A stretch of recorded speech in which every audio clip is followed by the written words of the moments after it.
welcome to What's Cooking in the Low Country. We have a super exciting episode today. We are at Omni Resorts and Hotels, and I'm joined here today with Chef Hayden Haddix. How are you today? Doing well, how are you? How can you not be doing great on a beautiful day like this? Beautiful, absolutely. So why this is such an exciting episode, we are talking about bees and fresh honey. And Hayden, take it away and tell us a little bit about the surprise you have for us today. Well, so today we're going to go take a look at our beehives here at the Omni. And this was something that I started about a month and a half ago. My first try at beekeeping was in Franklin, Tennessee. This is about 3 years ago. I also started with 3 hives there. And I just fell in love with the idea of having that local resource and having that local honey. Okay. Something I saw in Chicago, and I couldn't imagine how they could get through the winters, and kind of piqued this interest. So I got started and haven't looked back since. Well, what kind of, what is your experience with it? Like, what really gave you the hunger to do it? I mean, seeing the way that you could take such it's a simple product. We see it all over the place. But once I actually got into depth in learning about where honey truly comes from and what it really means to have true local honey, I got very, very interested. In fact, funny story, my first hives that I got, I ordered the bees. They came from northern Georgia, and the bees arrived before the actual suits did. So oh boy. I had to install my first hives with no protection. No bee suits. So I went to Lowe's and got the screen for a screen door, wrapped it around my face, and it was an interesting experience, but I learned a lot from it. So. Right. Well, if you're going to do bees, get the suits first. Get the suits first. That's how we learn. We don't know what we don't know until we know it. But what does it mean to have local honey versus, going to the store and picking it up? So local honey, it's just that, it's truly local.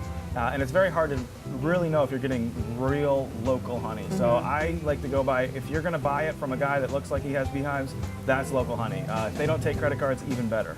Unfortunately, most of the honey that we use in the States, it comes from Asia, and it's cut with honey syrup, or rice syrup. So it's not even true honey. And we try to regulate it. We're doing slowly a better job at it. But real local honey is gonna make you feel better. It helps with allergies. Okay. And when we go up on the hives, we'll actually show you some of the things that the bees are bringing in and making with that honey, and it's fun. Okay. Well, I've always heard that too, that, if you buy local honey, it helps with allergies and things like that. So it's got a lot of benefits for sure. Well, let's head up on the roof and get in our suits and check out these bees. Stay with us.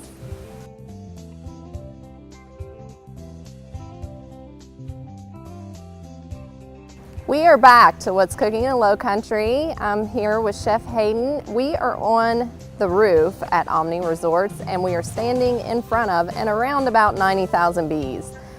Chef, take us through it. Absolutely. So we're just going to open it up, and we're going to do a very, very quick inspection, just look at a couple frames. And I'm going to point out some features of the frames, and hopefully we see some eggs and some honey. I'm going to start with just a little bit of smoke, and as you can see in here, we've got some leftover honeycomb, and that honeycomb's the same thing I talked about that we can use to make different chapsticks or candles and different little fun things that you don't normally associate with honeybees. Now, what does the smoke do? The smoke kind of just calms them down a little bit. I don't like to smoke them too much, just a little bit here and there. Okay.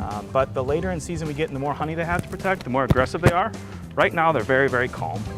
That's good. That's what we like to hear. So I'm just going to go ahead and pull out one of the frames, and we'll get a look at a busy one. And you'll notice I date the frames, and I do that just for the month because I don't like to use them for anything more than about 2 years. They start to kind of fail on you, so I like to just replace them. And so this is a very, very young colony. It's just getting started. The nectar is flowing here. Flowers are blooming, so they are starting to bring some honey in, make some honey. And we can see here, if you look closely, there is these yellow dots. And they look very similar to something you see on your car a lot. And this is actually pollen. So the bees will carry pollen in the hive, and this is their source of protein, where the nectar from the flowers is actually their source of carbohydrates. Oh, okay. You can also see where the cells look wet, they're starting to lay some eggs, and they're starting to draw out some honey. So that's a very, very small, fairly inactive frame. Wow. Things look good there. This is as straight from the hive, as local as you can get when it comes to honey, that's for sure. Absolutely. And what happened with this hive particularly, last week we switched our boxes around. So there's a lot of honey underneath of us, which we'll get to.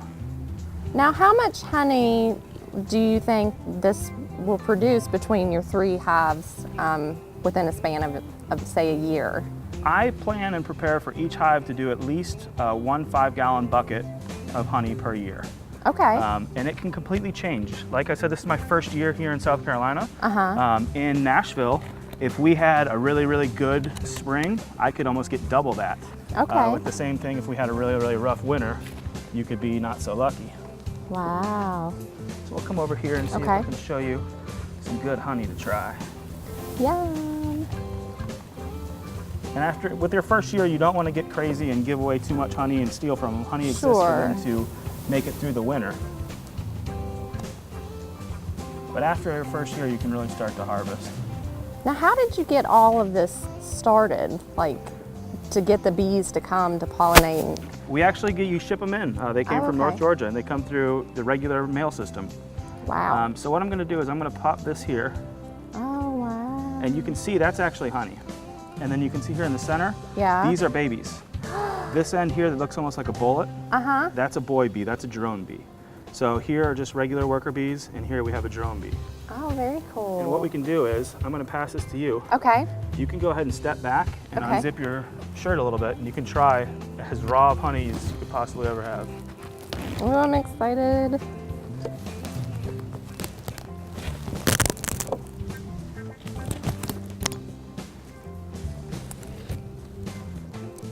Oh, wow, that is amazing.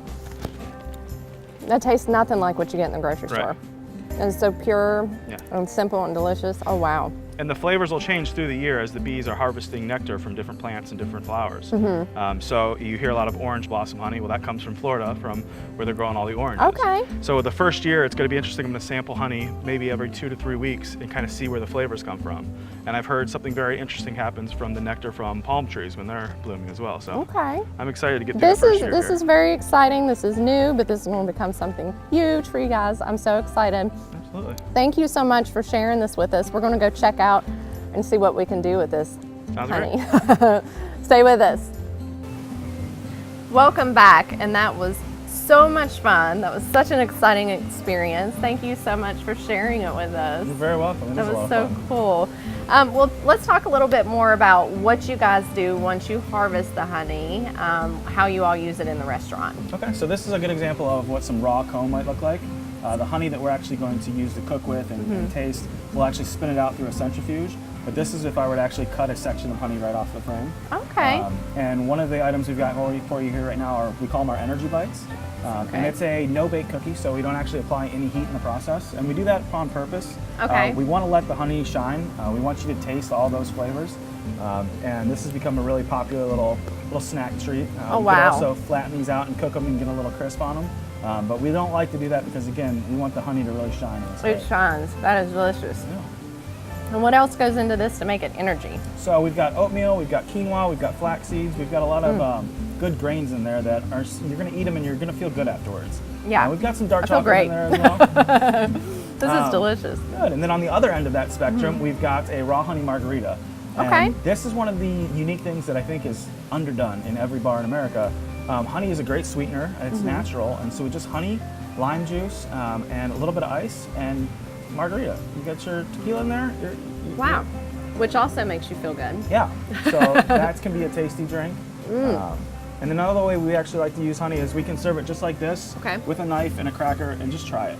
You know, it's been a long time for a lot of people, or if they've ever tried, just I've never done that. Honeycomb. Yeah, that's great. It's tasty. Well, that's great, and you guys have some bigger things to come to here in the future. Yeah, so as the bees create honey and make wax, I keep all the extra wax, and when we cut them open to spin the honey out, we'll have a lot of wax left over, and I'll actually make lip balms out of it. Oh, that's I can make candles and soaps, and cool. we're working to make our own small product line within the resort that we can then sell to our guests or give away to our friends, and just really use everything that the bee is giving us. Yeah, they do a lot. They sure do. And we need our bees. We absolutely do need our bees. One of the fun things we do around here is we want to let our lawns grow a little bit longer than we normally do. Okay. Let any wildflowers be. It's not really that big of a thing. That makes sense. Yeah, and if you see bees around, don't be ashamed or afraid, or don't run and yell and scream. They're natural. They're not here to hurt you. Right. And especially if they're near flowers or they're just around your gardens or at home, they're really not there to defend anything. Their honey's back at home in their hive, so let the bees. They're just do their working. thing. Absolutely. Yeah. Well, this has been so much fun. Well, we've had a great time. We've learned a lot. Thank you so much for having us. And thank you guys for tuning in. We will see you again soon. Thanks so much.